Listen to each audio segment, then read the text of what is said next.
Bienvenidos a un nuevo programa de Cosas que Pasan. En el día de hoy vamos a hablar sobre la década infame y sobre la llegada al poder de Juan Domingo Perón. Este capítulo de la historia de nuestro país comienza con la caída del primer líder populista del siglo XX, Hipólito Yrigoyen, en donde un 6 de septiembre de 1930 se lleva a cabo el primer golpe de Estado encabezado por los generales José Félix Uriburu y Agustín P. Justo.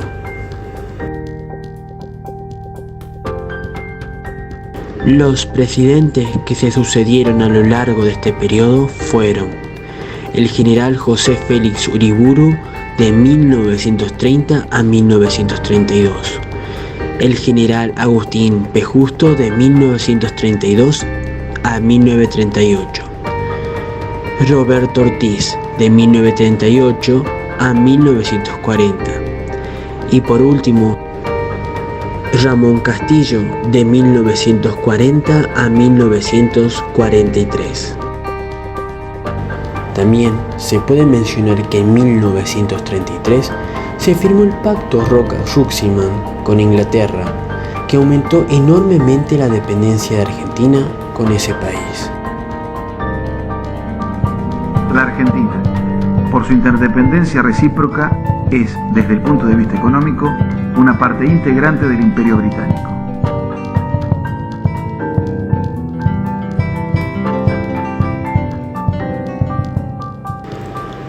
También podemos decir que ese pacto estuvo manchado de corrupción.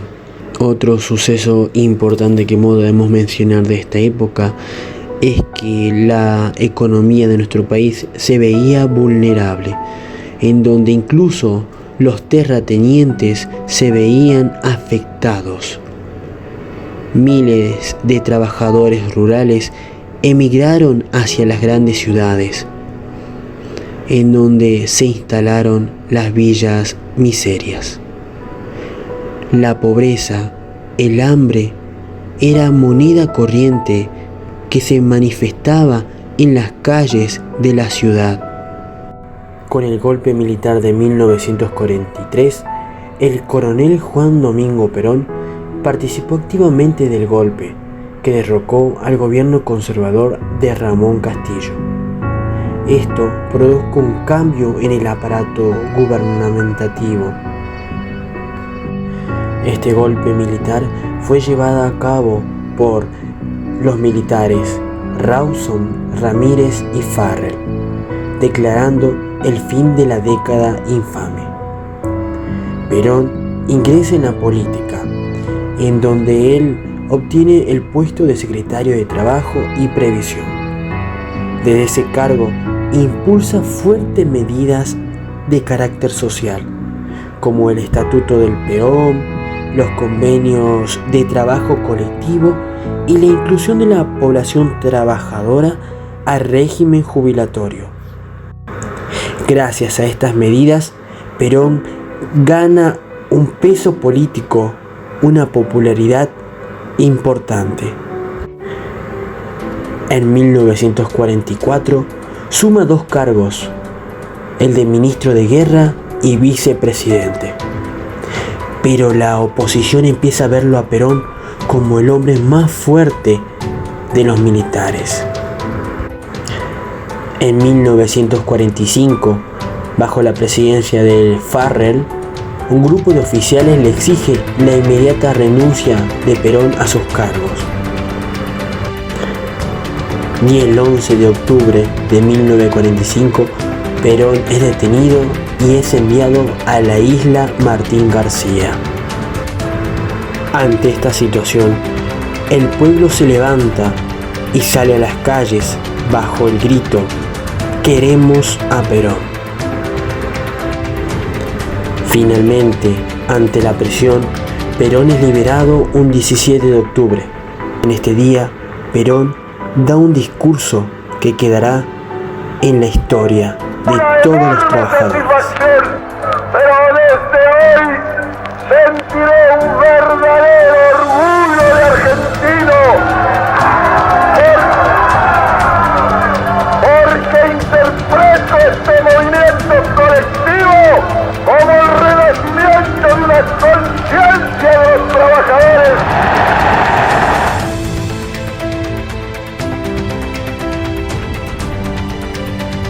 Juan Domingo Perón ejerció 3 mandatos, de los cuales fue electo por medio del sufragio universal. Su primer gobierno abarcó desde 1946 a 1951, acompañado por el vicepresidente Hortensio Quijano, quien en su periodo desató diferentes características y hechos sociales y económicos. Creó el Ministerio de Trabajo, así también la Previsión Social. Junto a su mujer Eva Duarte de Perón, fundó la Fundación Eva Perón.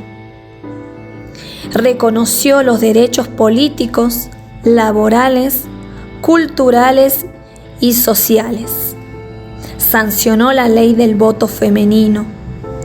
En 1949, realizó una reforma constitucional.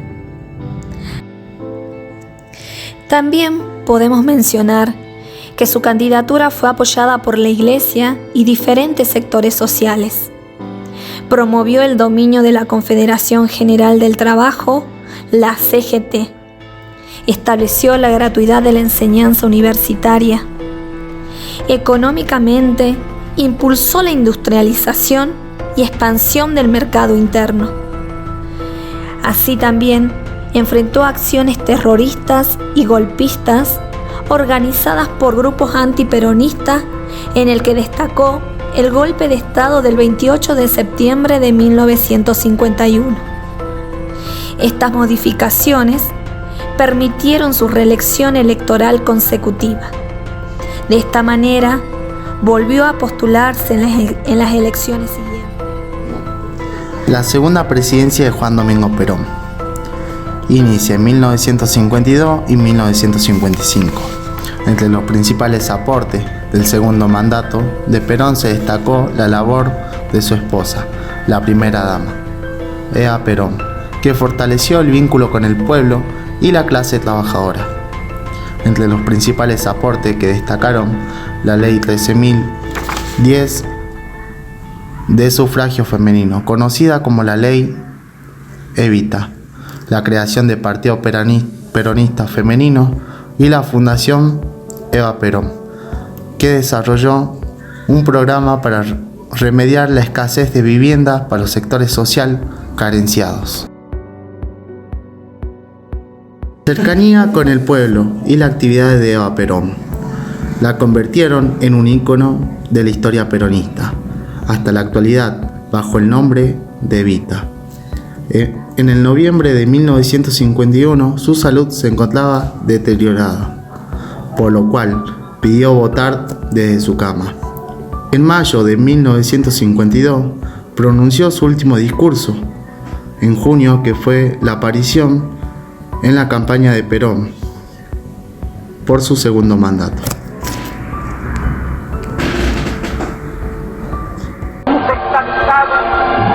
Yo les agradezco por todo lo que ustedes han rogado por mi salud.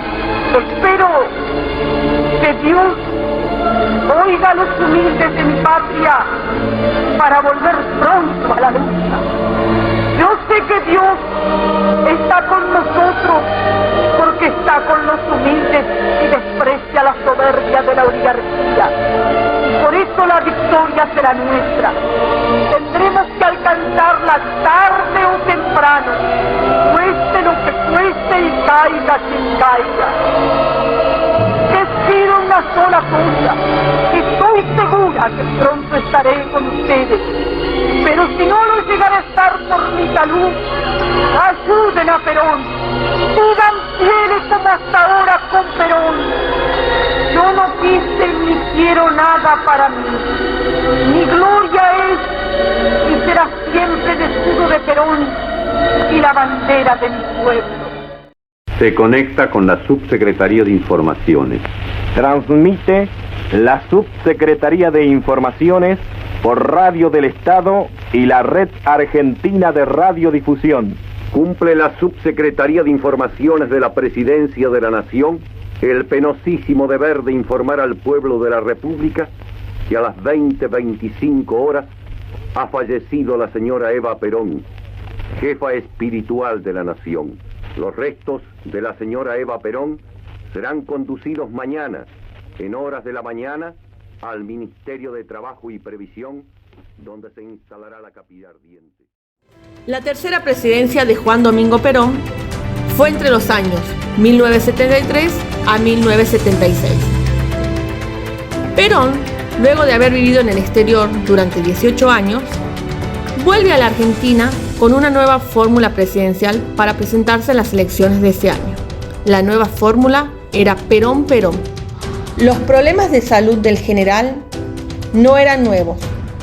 A su cardiopatía se le sumaban los efectos colaterales de su consumo de tabaco y sus fuertes emociones, incluida su doble viudez y el exilio por más de 18 años en el exterior.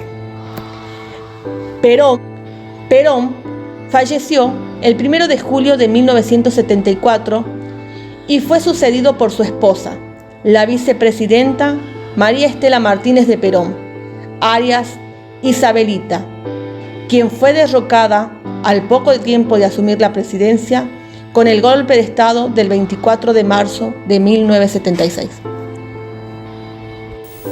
Estamos viviendo horas aciagas, circunstancias que debe retemplar el espíritu del pueblo argentino en un sentido de verdadera unidad nacional.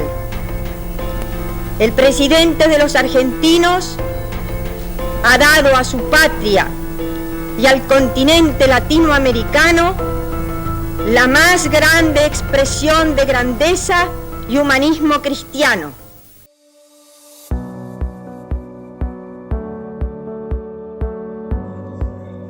El peronismo es un régimen político populista, que surgió a mediados de la década de 1940 en Argentina. Fue implementado por el teniente general Juan Domingo Perón, acompañado de su esposa Eva Duarte de Perón. Desde entonces, la ideología peronista ha tenido un importante protagonismo hasta la actualidad. El pensamiento de esto hace hincapié en la importancia de la justicia social, de allí que también se la denomina justicialismo. Perón era coronel del ejército argentino y ganó las elecciones presidenciales demócratas en 3 ocasiones, en el año 1946, 1952 y 1973.